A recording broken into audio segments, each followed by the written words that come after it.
तो एमएसपी की जैसे आप बात कर रहे हैं तो वो न्यूनतम जो है समर्थन मूल्य कहा जाता है। अभी तक जो है ये 23 फसलों के लिए न्यूनतम समर्थन मूल्य जो है डिक्लेयर हुआ है, जिसमें 12 मिलियन टन तो हम चावल का जो है दूसरे देशों को भेजते हैं। गेहूं भी जो है करीब करीब 2 से लेकर 8 मिलियन टन ज़रूरत के हिसाब से हम दूसरे देशों को भेजते हैं। बताते हैं कि एमएसपी का जो बात कर रहे हैं अभी इन दिनों ये विषय जो है बहुत ही चर्चा में है और इसको जो है सीधा क्रॉप डाइवर्सिफिकेशन के साथ जोड़ करके कहा गया हो। और बागवानी के क्षेत्र में हमारे किसानों को ज़्यादा से ज़्यादा लाभ कैसे मिले, किसान उसकी तरफ निकल करके सामने आएगा, इन फसलों को अपनाएगा तो एक तो हमारे जितना भी संसाधन है वो बने रहेंगे। देख सकते हैं महाराणा प्रताप हॉर्टिकल्चर यूनिवर्सिटी है, यहाँ पर स्वागत करते हुए जो नए वीसीएस के मल्होत्रा हैं वो पहुँचे हैं। यहाँ पर जो भी पदाधिकारी हैं उनका स्वागत करते हुए नज़र आ रहे हैं। स्वागत है, आप करनाल में आए और किस तरह की प्रायोरिटीज आपकी रहेंगी? धन्यवाद। जैसा कि आप जानते हैं कि बागवानी जो है हमारे देश में एक अच्छा विषय उभर करके सामने आया है, क्योंकि जो भारत सरकार का परिकल्प रहा है कि हम किसानों की आमदनी को कैसे बढ़ाएं, और जब भी किसानों की आमदनी को बढ़ाने की बात आती है तो बागवानी का नाम जो है हमारे सामने सबसे पहले निकल करके आता है। और इसी चीज़ को ही ध्यान में रखते हुए हरियाणा सरकार ने इस चीज़ का महत्व देखा कि बागवानी को जो है हमें बढ़ावा देने की ज़रूरत है और हमें हमारे किसानों का जो है लाभ कैसे हो वो सोचने की ज़रूरत है। उसी चीज़ को ध्यान में रखते हुए हमारी हरियाणा सरकार ने बागवानी के ऊपर एक विशेष तौर पर एक यूनिवर्सिटी स्थापित की 2016 में। तो इस यूनिवर्सिटी के प्रांगण में आप सब यहाँ पर देख रहे हैं कि ये यूनिवर्सिटी बनी है और इसका मुख्य उद्देश्य यही है कि हम शिक्षा के क्षेत्र में, अनुसंधान के क्षेत्र में और साथ साथ प्रसार के क्षेत्र में कैसे जो है उत्कृष्ट काम कर सकते हैं।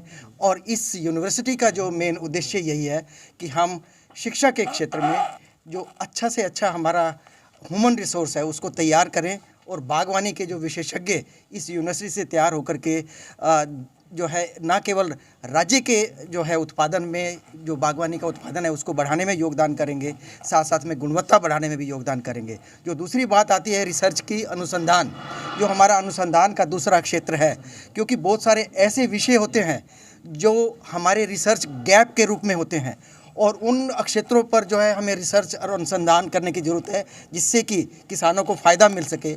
जैसे कि बात आती है कि हम किस तरह की फसलों का चुनाव करें, किस तरह के क्षेत्र में करें, किस तरह की जो है प्रोडक्शन सिस्टम होना चाहिए और कहाँ जो है गैप है, उन गैप को जो है फिलअप करने के लिए रिसर्च प्रोजेक्ट्स बनते हैं और उन पर अनुसंधान कार्य होता है। साथ में बहुत सारी ऐसी तकनीक है जो पहले से ही बन करके तैयार है और कुछ चीज़ें बन करके तैयार होंगी जो निकल करके तकनीक जो है सामने आने वाली है।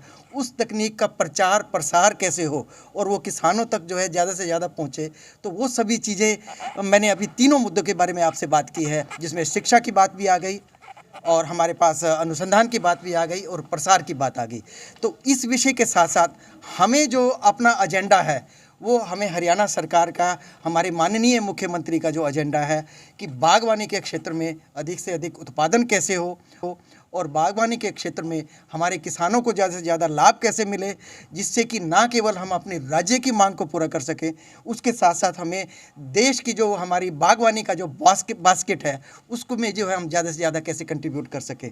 भारत सरकार के बहुत सारे ऐसे उपक्रम हैं जिसमें ये भी सोचा गया है कि हमें कुछ फल ऐसे हैं जिनको अभी भी जो है हम लोगों को दूसरे देशों से मंगाना पड़ता है, उसका जो है हम जो आयात है वो कैसे रोकें और निर्यात को बढ़ावा कैसे दे दें। एक तो ये बात है। दूसरी बात ये आती है कि हमारी गुणवत्ता अधिक से अधिक कैसे हो।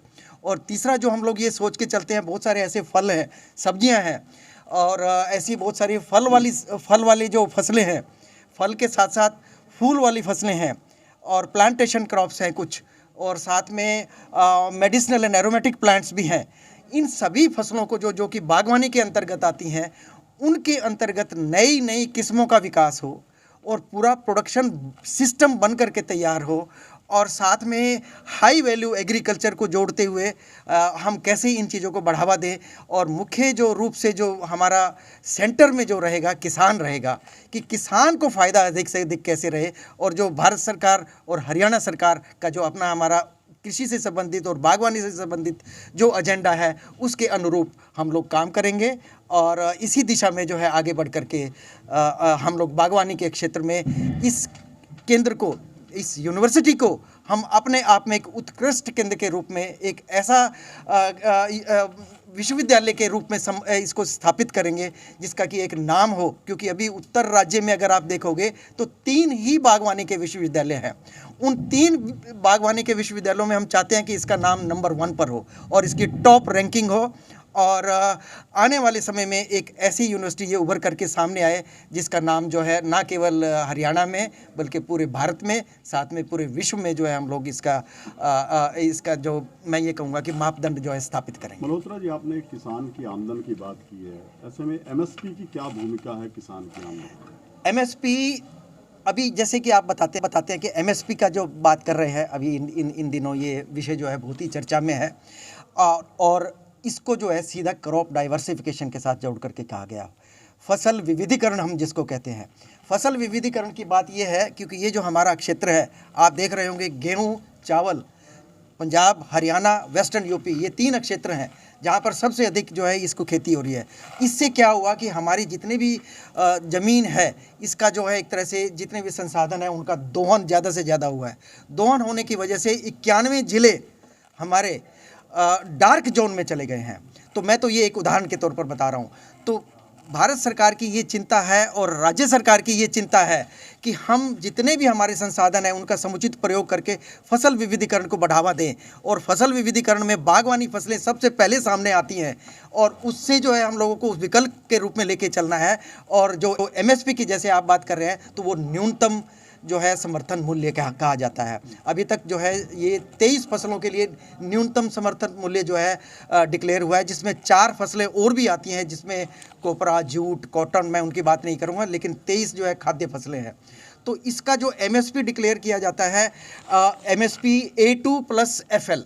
A2 का मतलब ये है कि जो हमारी इसकी जो कॉस्ट आती है, लागत आती है, उसके विषय में उसको मिला करके साथ में जो फार्म लेबर है उसको मिला करके जो उसका जो मूल्य निर्धारण होता है उसके ऊपर 1.5 गुना जो है मूल्य रख करके जो है CACP ने उसको डिक्लेयर किया है। एमएसपी एक तरह से न्यूनतम समर्थन मूल्य है, वो बेस प्राइस के रूप में माना जाता है। उसको बेस प्राइस मान करके आगे जो है भारत सरकार उसको प्रोक्योर करती है, राज्य सरकार उसको प्रोक्योरमेंट करती है, क्योंकि हमें देश की खाद्य सुरक्षा को भी सुनिश्चित करना है।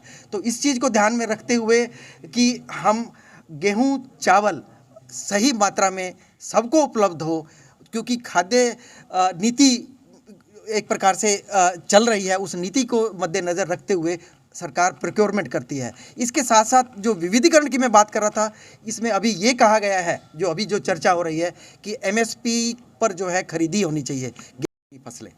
ये 3 वर्ग जो हैं इनको पहचान किया गया है और चौथा इसमें डाला गया है ऑयल सीड, जिसको हम तिलहनी फसलें कहते हैं। तो क्रॉप विविधीकरण जो है करने की ज़रूरत है। सरकार कह रही है कि हम ये जो 3 वर्ग बताए हैं जिसमें एमएसपी की जो चर्चा अभी हो रही है, एक तो दलहनी फसलें, क्योंकि देश में दलहनी कुछ कमी है हमारे यहाँ, सेल्फ सफिशिएंसी के हम आसपास पहुंचे हुए हैं और सेल्फ सफिशिएंसी, आत्मनिर्भरता की तरफ हम जल्दी पहुंच जाएंगे। किसान इस बात को कह रहे हैं कि उन्हें गारंटी मिलनी चाहिए। तो गारंटी सरकार को कोई नुकसान नहीं, और सरकार ने इस बात पर एग्री भी किया है कि दलहनी और मक्का और साथ में कॉटन, इसकी जो है खरीदी के लिए उन्होंने एश्योरेंस भी दिया है। वो बातचीत का विषय है, मैं उस पर ज़्यादा चर्चा नहीं करूंगा, क्योंकि ये थोड़ा नीति से रिलेटेड बात है। उस पर नीति निर्धारण होती है, केंद्र में आप शामिल रहे हैं उसमें जी। तो किसान को कैसे फ़ायदा मिले, क्योंकि किसान जो है ज़्यादातर अभी जो उत्तरी क्षेत्र की बात करें तो गेहूँ और जो धान की खेती पे ज़्यादा डिपेंड है। जी, इसको मैं सीधा वही बात कहूँगा जिससे मैंने शुरुआत की थी, फसल विविधीकरण। तो फसल विविधीकरण की तरफ जाना इसलिए ज़रूरी है, इससे कि जितने हमारे संसाधन हैं कृषि के क्षेत्र में, उनका समुचित प्रयोग हो, सही प्रयोग हो, जिससे कि सतत खेती का बढ़ावा जो है हमें निरंतर रूप से आगे तक मिलता रहे। क्योंकि अभी जो रिक्वायरमेंट आप देख करके चलोगे, हमारे देश की रिक्वायरमेंट कितनी है, अभी तक हम खाद्यान्न फसलों की बात करोगे तो करीब 323 मिलियन टन खाद्यान्न फसलों का जो है देश में उत्पादन होता है, और हमारी मांग भी जो है लगभग इतनी ही है, क्योंकि इनमें से करीब 12 मिलियन टन तो हम चावल का जो है दूसरे देशों को भेजते हैं। गेहूं भी जो है करीब 2 से लेकर 8 मिलियन टन ज़रूरत के हिसाब से हम दूसरे देशों को भेजते हैं। इसी तरह से जो दलहनी फसलें हैं करीब करीब 10 लाख टन हमें दूसरे देश से मंगाना पड़ता है। उस पर फसल विविधीकरण करने की ज़रूरत है। किसान उसकी तरफ निकल करके सामने आएगा, इन फसलों को अपनाएगा तो एक तो हमारे जितना भी संसाधन है वो बने रहेंगे लंबे समय तक खेती बता रहे हैं फसल विविधीकरण, और दूसरा जो फसल डाइवर्सिफिकेशन की बात है, ये किसान क्यों नहीं समझ पा रहा, कहाँ दिक्कत? नहीं, किसान अपना भी रहा है। और अब बात जो है इसकी सीधा कई मुद्दों पर निकल करके सामने आ जाती है कि जो प्रोक्योरमेंट की बात अक्सर कही जाती है, तो प्रोक्योरमेंट अभी अक्सर जो है गेहूं और चावल के लिए होता है। तो लेकिन अभी सरकार ने एक तरह से ये भी प्रतिबद्धता जाहिर की है कि अब हम दलहनी फसलों को भी लेंगे, मक्का को भी लेंगे और साथ में कपास को भी लेंगे, और उसका एश्योरेंस दिया है कि उसका जो है प्रोक्योरमेंट होगा। तो जब इसका एश्योरेंस हुआ है, प्रोक्योरमेंट होगा, तो निश्चित रूप से किसान इसको अपनाएगा और इसकी खेती को भी बढ़ावा देगा, जिससे कि हमारे संसाधन है वो बने रहेंगे और लंबे समय तक जो है उनका उपयोग होता रहेगा। Thank you. प्रताप बागवानी विश्वविद्यालय करनाल का हम यूनिवर्सिटी कोरिया की तरफ से बहुत उसके लगभग 11 साल नीति निर्धारण टॉप पोजीशंस में रहे। Good morning sir.